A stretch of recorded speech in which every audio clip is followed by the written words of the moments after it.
Hi అండి, లక్ష్మీ శ్రీనివాస్ కిచెన్కి స్వాగతం.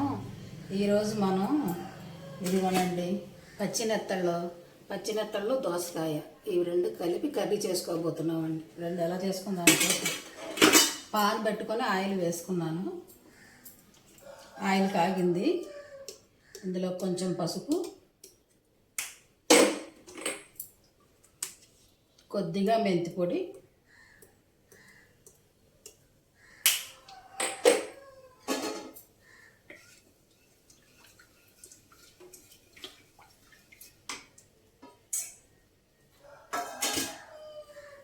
మెంతి పొడి, అది పసుపు వేగిపోయాయండి. ఇప్పుడు ఉల్లిపాయ వేసేస్తుంది.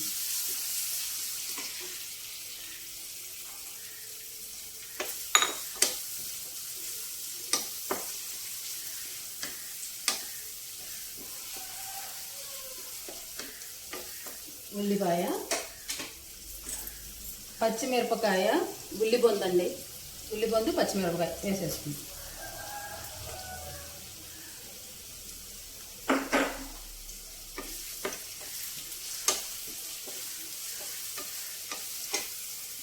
కరివేపాకు కూడా వేసేసుకున్నాము. కరివేపాకు,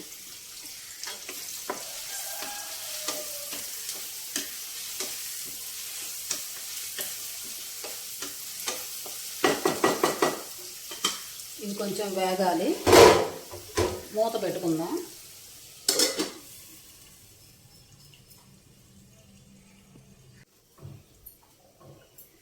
ఇదిగోనండి, చక్కగా ఉల్లిపాయ వేగిపోయిందండి. ఇప్పుడు ఇందులోకి మనం అల్లం వెల్లుల్లి పేస్ట్ అండి, అల్లం వెల్లుల్లి పేస్ట్ వేసుకుందాం. 1 స్పూను.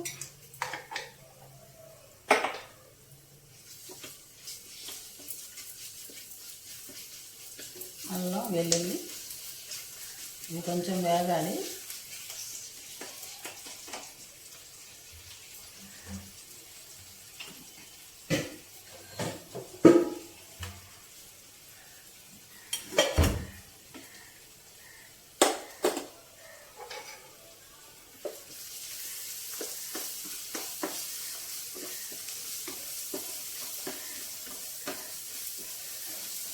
కొంచెం వేగిందండి. ఇప్పుడు ఇందులోకి మనం ధనియాల పొడి, కొద్దిగా జీలకర్ర పొడి, ఒక చిటికెడు గరం మసాలా పొడి, కొంచెం గసగసాలు, కొబ్బరి పొడి,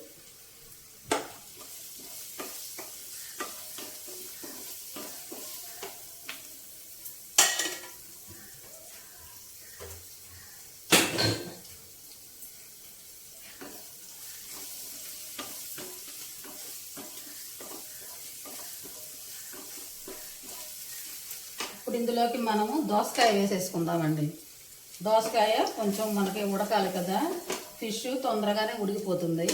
అందుకని ముందు ఇప్పుడు మనం దోసకాయ వేసేసుకుందాం.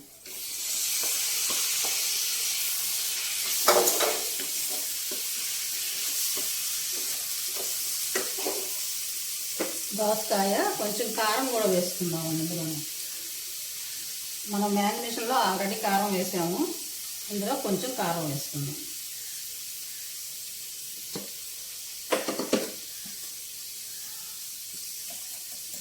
ఉప్పు కూడా వేసుకుందామండి. మ్యారినేషన్లో కూడా ఉప్పు ఉంది. ఉప్పు చూసుకొని మళ్ళీ వేసుకోవచ్చు.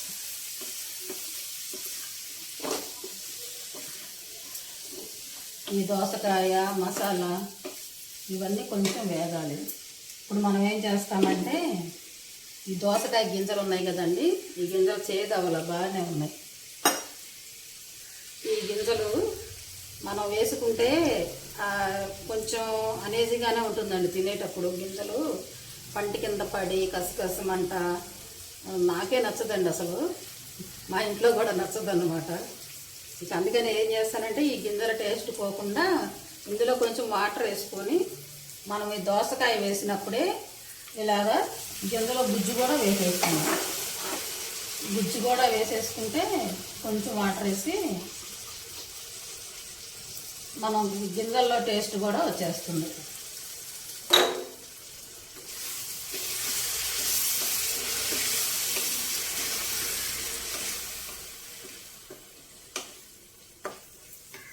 ఇప్పుడు కొంచెం వాటర్ పోసుకుందామండి. దోసకాయ వేగింది, కొంచెం వాటర్ పోసుకొని ఇప్పుడు మనకి దోసకాయ కొంచెం ఉడకాలి, కొంచెం ఉడకాలండి.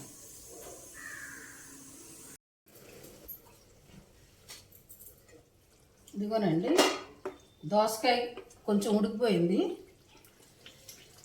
మనకి ఫిష్తో పాటుగా ఇంకొంచెం ఉడుకుద్ది అన్నమాట. ఇప్పుడు నెత్తళ్ళు ఉన్నాయి చూసారా, పచ్చి నెత్తళ్ళు, ఇవి మ్యాగ్నేషన్ చేసి పెట్టుకున్నాయి. ఇప్పుడు ఇవి ఇందులో వేసేసుకుందాం.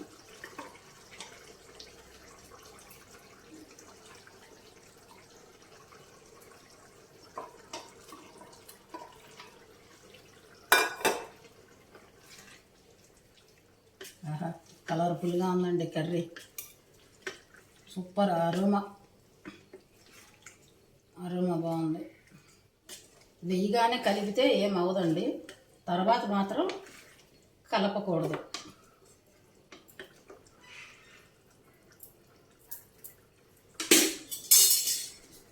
ఇప్పుడు ఇందులో మనం కొత్తిమీర వేసుకొని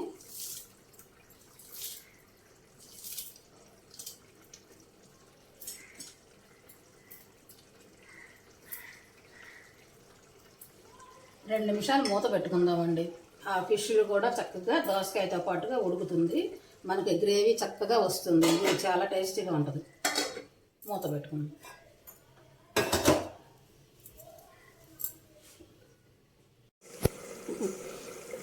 ఇదిగోనండి కర్రీ చక్కగా రెడీ అయిపోయింది. చూసారా ఎంత చక్కగా రెడీ అయిపోయిందో. ఇప్పుడు ఇది కలపకూడదండి, చేప ఊడిపోతుంది. చక్కగా అయిపోయింది, స్టవ్ ఆపేద్దాం. దోసకాయ పచ్చి నెత్తళ్ళలో ఇగురండిది, చాలా రుచిగా ఉంటుంది, చాలా చాలా టేస్టీగా ఉంటుందండి ఈ కర్రీ. పచ్చి నెత్తళ్ళు దోసకాయ. మా ఛానల్ మీకు నచ్చినట్లయితే చక్కగా సబ్స్క్రైబ్ చేసుకోండి. కొత్త వాళ్ళైతే లైక్ చేయండి, షేర్ చేయండి, ప్లీజ్ లైక్ చేయండి, ఎంకరేజ్ చేయండి. కొంచెం డిస్కస్ చేయకుండా ఎంకరేజ్ చేయండి. లైక్ చేస్తే నాకు కొంచెం హుషారు ఉంటుంది కదండి, చెయ్యాలని ఉత్సాహం ఉంటుంది. ఆ ఉత్సాహం లేకుండా పోతుందండి లైక్లు చేయడం లేదు. పాత వాళ్ళైతే చక్కగా లైక్ చేయండి, కొత్త వాళ్ళైతే సబ్స్క్రైబ్ చేసుకోండి. మా ఛానల్ మీకు నచ్చినట్లయితే. ఇదిగోనండి కర్రీ, సూపర్ కర్రీ. చక్కగా నచ్చితే మీరు కూడా ఇలానే చేసుకోండి. ఇదిగోనండి ఇప్పుడు కొంచెం కొత్తిమీర వేసుకుందాం.